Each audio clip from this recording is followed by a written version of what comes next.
Le métier de courtier en assurance ou même de conseiller en fonds de pension vous intrigue peut-être, vous vous demandez quelle réalité le recoupe, comment devenir cet homme qui va peut-être vous sauver pour vos vieux jours. Eh bien, restez avec nous.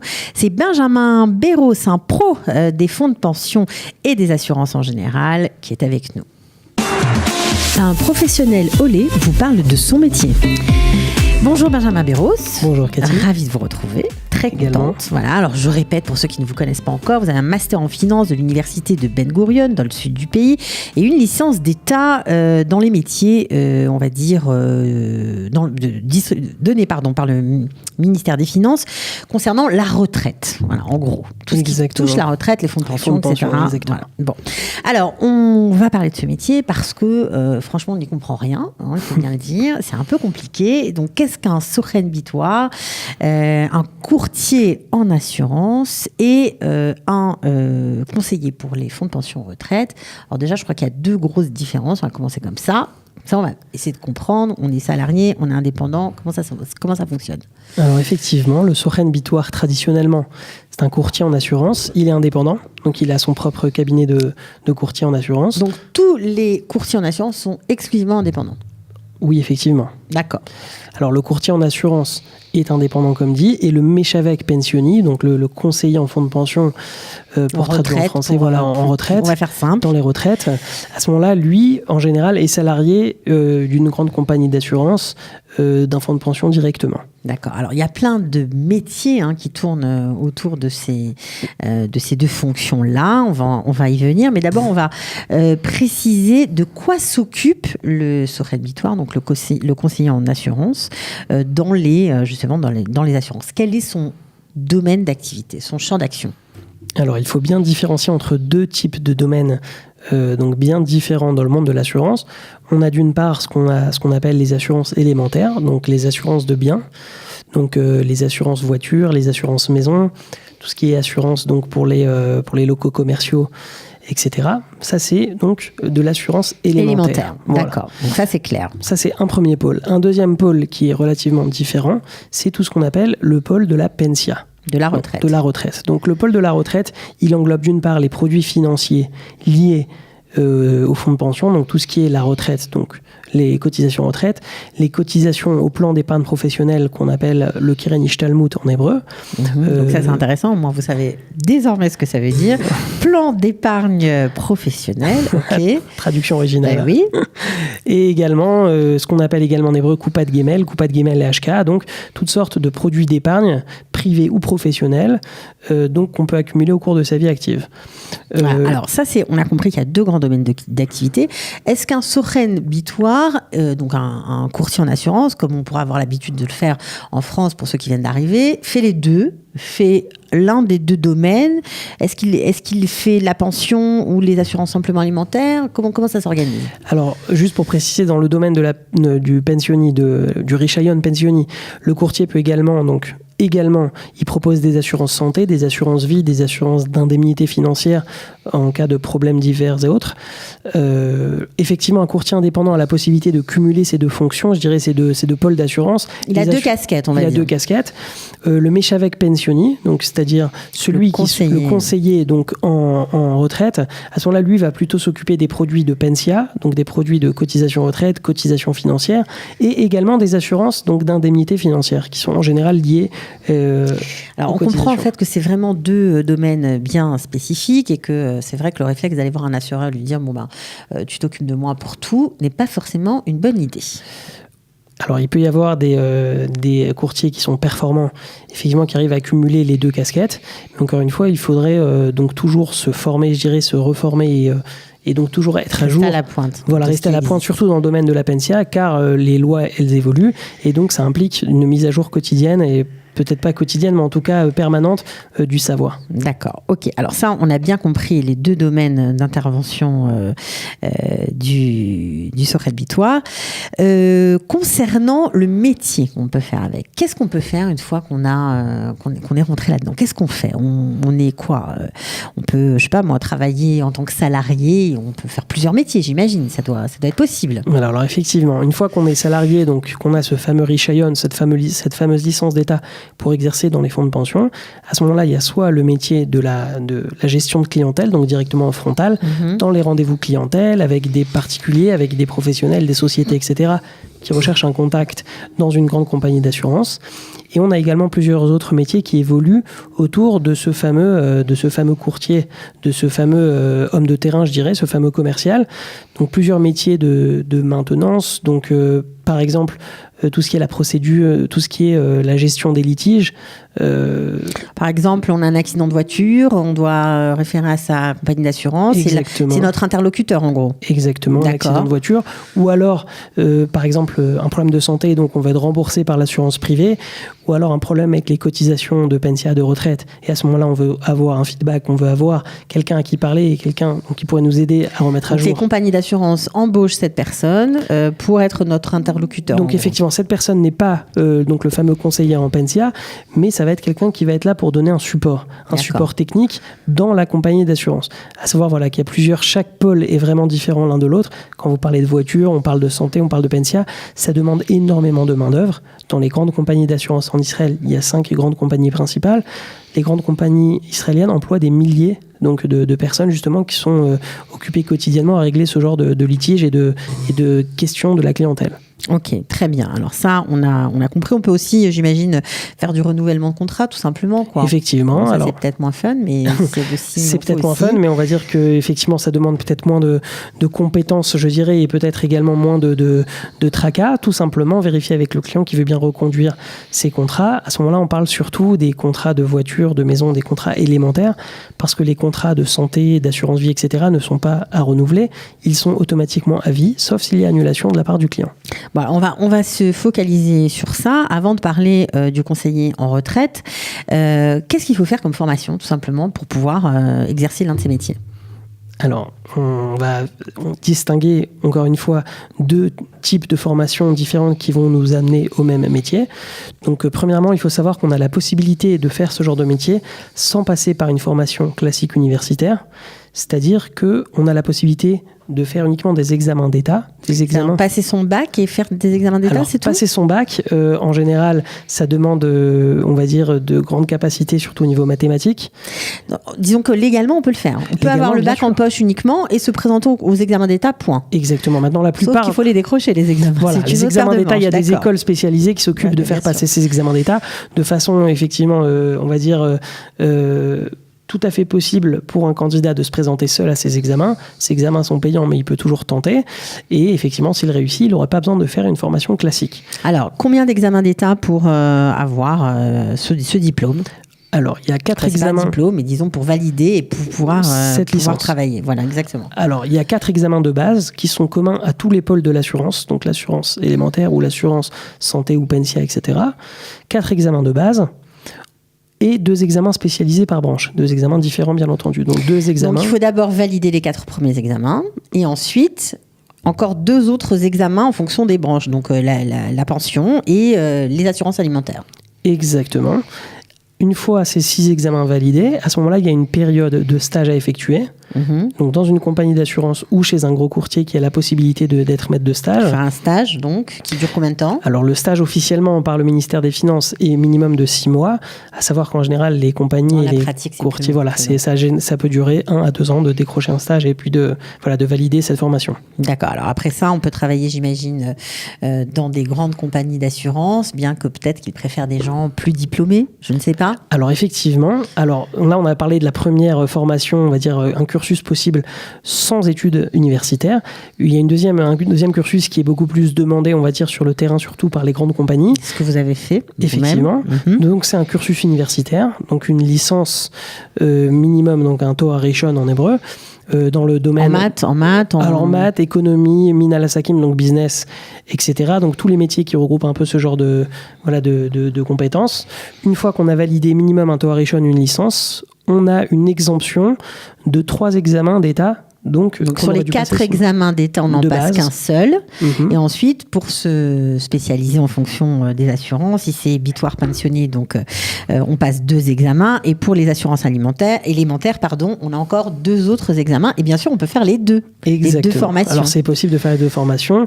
À chaque formation, son propre stage. Donc, il faudra valider 2 périodes de stage.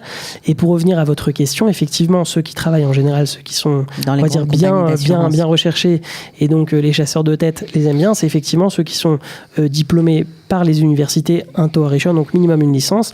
Effectivement, pour avoir des postes à responsabilité, des postes un peu plus importants, le niveau master est souvent requis. Oui, parce que c'est pas si facile que ça. Ces 4 examens de base, il faut les passer. Effectivement, les examens de base demandent en général tout autant, voire même peut-être plus de temps qu'une licence. Donc, ce n'est pas un kit sourd derrière, comme on dit en hébreu. Ce n'est pas une possibilité de prendre un raccourci. Tout simplement, c'est une possibilité alternative. Donc, effectivement, ne pas se lancer sans savoir bien. Et puis parfois, c'est plus simple de passer une licence. Ça pourra même vous servir à d'autres choses éventuellement. Les Israéliens réussissent rapidement cet examen ou ces examens, ils les passent vite ou ils s'y reprennent à plusieurs reprises? Je ferai le distinguo entre les 2 types de Rishayon de licence. La licence élémentaire, donc les assurances de biens, les examens, donc les fameux 6 examens, sont relativement plus faciles, les 4 examens de base étant les mêmes que ceux de la retraite. Les 2 examens spécialisés des assurances de biens sont nettement plus faciles à passer que les deux examens spécialisés dans les fonds de pension. Là, on parle d'examens, donc un examen qui est vraiment très orienté sur les mathématiques et la finance, qui demande en général effectivement des connaissances et des compétences. Beaucoup de connaissances, beaucoup de temps en général à préparer, une voire plusieurs années à préparer cet examen. Et effectivement, un deuxième examen de connaissances dans tout le domaine des fonds de pension en Israël, un examen très approfondi. Donc ces cursus, ça a tendance à être un peu plus, on va dire, difficile d'accès et surtout assez difficile à réussir. On connaît des courtiers et des employés qui, effectivement, mettent plusieurs années à obtenir ce type d'examen. Alors, on répète quand même, parce que c'est important de préciser les choses, le courtier en assurance est forcément indépendant.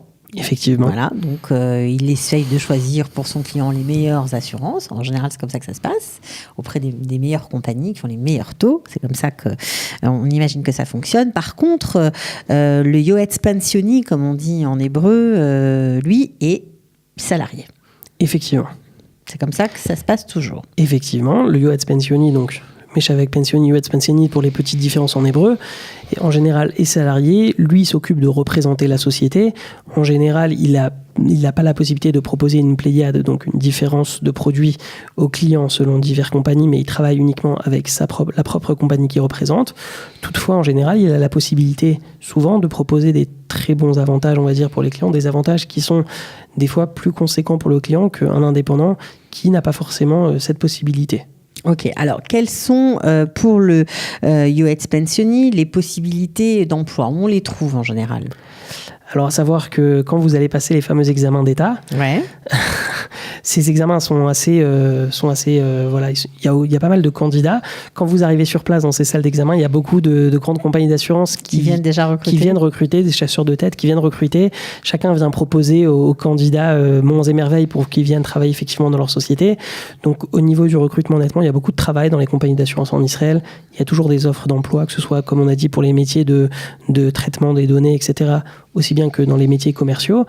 Donc, au niveau du travail, il y a beaucoup de possibilités. Je dirais le premier obstacle et on va dire la chose qui décourage le plus les candidats serait effectivement les examens pour se spécialiser. Mais une fois que ce cap des examens et la licence validée, en général au niveau professionnel, c'est beaucoup plus facile. Ok, bon, il faut bien parler l'hébreu, j'imagine. Alors effectivement, l'hébreu, comme dans la plupart des métiers en Israël, on dirait, effectivement, de parler très bien l'hébreu. Pourquoi je dis très bien? Parce qu'il y a beaucoup de termes techniques.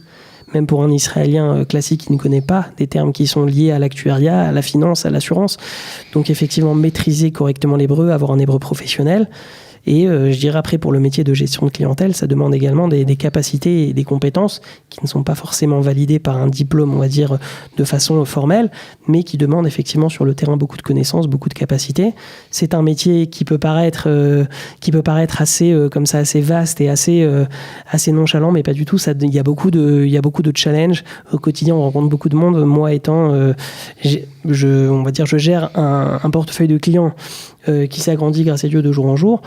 on rencontre beaucoup de gens, on rencontre la clientèle, on écoute des histoires également, des parcours. Donc on s'ouvre l'esprit, on apprend vraiment à avoir une relationnelle. C'est beaucoup moins rébarbatif qu'on pourrait le croire. Exactement, on voit beaucoup de monde, on voyage beaucoup, et puis vraiment c'est une fois qu'on est dedans, que ça nous plaît, et que le monde de la finance et les chiffres, ça nous parle, alors c'est beaucoup plus sympa et c'est vraiment un métier passionnant. J'imagine. Bon, alors, ce qu'il faut savoir, c'est que les grandes banques aussi salarient en général des yoets pensionnés. Alors effectivement, les banques engagent. Alors là, ce n'est plus des commerciaux ou des gestions de portefeuille, c'est uniquement des donc conseillers qui ont passé ces examens et qui décident de faire, dans le cadre d'une société en général, ce sont les banques, qui décident de prodiguer un conseil objectif à leurs clients. Il n'a rien à vendre. Il choisit entre plusieurs... disons qu'il est employé par la banque. Donc, il peut faire une analyse de plusieurs produits. Il peut même après finalement faire la vente, mais on va dire qu'il n'a pas d'intérêt à faire une vente. Il ne touche pas de commission, en gros. Exactement. On va dire que les commissions sont très différentes. Donc en fait, vous avez la possibilité, en allant à la banque, de faire du conseil effectivement pour les retraites. Attention, en général, c'est surtout pour les clients VIP, sinon le conseil est payant. Donc ça a bien à voir avec les banques. Et surtout, le problème, c'est qu'en général, le conseiller à la banque ne peut pas après venir et faire le relais au quotidien et faire le suivi. Il est là plus pour donner un conseil objectif de base. Au niveau des salaires, donc, je peux en parler, bien sûr. Effectivement, donc au niveau des salaires, le conseiller objectif, forcément, va être moins bien rémunéré s'il est salarié que quelqu'un qui va gérer de la clientèle, puisque celui qui gère de la clientèle, donc il est rémunéré sur le volume du portefeuille, sur le nombre de clients qu'il ramène, sur les produits, voilà, effectivement. Donc on va dire qu'il y a aussi un challenge quand on gère de la clientèle qui est peut-être plus intéressant. On a plus pêche de se lever le matin. Bien sûr, on peut forcément mieux gagner sa vie. Dans une grande banque, un conseiller retraite objectif, comme vous avez dit, gagne combien à peu près? Je dirais que le salaire on va dire l'ordre de grandeur de salaires qui sont... Après, bien sûr, critères d'expérience. Pratiqués, voilà, exactement. On va dire, on serait autour de 10 000 shekels. Autour de 10 000 shekels, d'accord. Pour ceux qui sont plus, on va dire, dans le monde de l'assurance élémentaire et qui travaillent, on va dire, justement, tout ce qu'on a évoqué, traitement des litiges, renouvellement de contrats, recouvrement de créances, ça va chercher dans quelle somme à peu près? Alors, les salaires sont un petit peu plus... bas, tout simplement parce que les formations, les personnes qui font ce traitement des données, etc., n'ont pas besoin de faire ces examens. La seule qualité a priori qui est requise, c'est un hébreu qui est parfait pour gérer les mails, etc. J'invite fortement vraiment les francophones en Israël, à ceux qui n'ont pas forcément... à ce genre de métier. Parce que les boîtes d'assurance recherchent en permanence. Il y a en permanence... Il y a de très bonnes conditions. Il y a de très bonnes conditions. Alors les salaires ne sont pas forcément toujours très élevés, mais à côté de ça, il y a toujours des très bons avantages, effectivement. Donc honnêtement, pour des gens qui n'ont pas un gros CV, on va dire, au niveau israélien, donc à ce moment-là, de se rediriger vers ce genre de métier, les salaires après peuvent être tout à fait corrects, entre 6 et 10 000 shekels, en fonction effectivement de l'expérience et de l'ancienneté. D'accord. Alors pour celui qui est, on va dire, indépendant, qui dépend, dont sa rémunération, on va dire, dépend de son portefeuille client, en gros. Hein, ça peut aller chercher loin ou pas? Alors, il faut que je monte mes fiches de paye, c'est ça? Alors, grosso modo, c'est toujours intéressant de savoir. Voilà, on a travaillé dur, vous avez travaillé dur, vous avez étudié, tout ça. Donc, je veux savoir s'il y a des débouchés. 250 000 $ par mois. On vous le souhaite. Non, donc le salaire, il est composé de 2 éléments. Il y a un salaire de base, donc étant donné qu'on est employé, donc un salaire de base. Donc, le salaire de base, en général, c'est autour de 8-10 000 shekels. Et puis après, voilà, il y a des commissions, effectivement, qui sont plus ou moins importantes en fonction des performances du salarié. À savoir toujours qu'il y a également des gros avantages à côté. La société donne en général les voitures de fonction, ordinateur bien entendu, téléphone portable, etc. Parce qu'on est vraiment représentant de la société. Donc ça peut aller chercher loin, on peut même, j'imagine, doubler, voire tripler son salaire. Voilà. Et apparemment, c'est un métier qui peut être intéressant. Bon, moi, c'est pas trop mon domaine d'intervention. Figurez-vous qu'il y en a effectivement qui adorent ça. Il y en a qui adorent ça. Je crois que j'en fais partie. Je vois ça. Alors, qu'est-ce qu'il faut comme qualité? Je pose toujours cette question parce que parfois, les jeunes qui décident de s'orienter, de choisir une voie, on peut se tromper. Donc, qu'est-ce qu'il faut comme qualité? Alors, je pense honnêtement que la première des qualités est les relations humaines. C'est-à-dire que quand on veut aller voir de la clientèle, il faut, je dirais, comprendre les attentes du client, comprendre ce qu'il recherche et surtout pouvoir lui adapter une réponse à ses problèmes. C'est-à-dire, parmi les produits qui peuvent correspondre à ce client, savoir nous sélectionner ce qui peut lui convenir au mieux. Donc les colorations humaines, bien sûr, les connaissances du produit. Et je dirais également avoir une affinité assez poussée pour les mathématiques et pour les chiffres. Parce qu'au final, la plupart du métier... on va dire, se résume dans des calculs et dans quoi. Exactement, des additions, des multiplications. Plus, voilà. Rapidement. Ok, bon, en tout cas, on comprend que c'est un monde vraiment à part entière. On était ravis de vous accueillir pour parler de ce métier. On aura bien compris qu'il y a 2 gros pôles dans les assurances. Donc maintenant, vous serez informé, vous pourrez demander à votre courtier de quoi il s'occupe exactement, s'il s'occupe vraiment des retraites ou pas, puis choisir d'aller vraiment voir un spécialiste qui ne s'occupe que des fonds de pension, au moins, pour constituer sa retraite, parce qu'en Israël, il n'y a pas de retraite, vraiment, en tout cas, elle est minime, il faut se la faire soi-même. C'est important de le rappeler. Les gens ne savent pas toujours. Effectivement, la retraite en Israël, comme précisé auparavant, c'est effectivement une épargne constituée personnellement via le travail, c'est-à-dire en fonction de l'argent qu'on a cotisé via son employeur et non un système de points ou de droits par l'État, sûrement pas. Ouais, donc il faut vraiment s'en occuper, on ne le redira jamais assez. Merci beaucoup d'être venu et à très bientôt, Benjamin Berros. Avec grand plaisir également. Un professionnel Olé vous parle de son métier.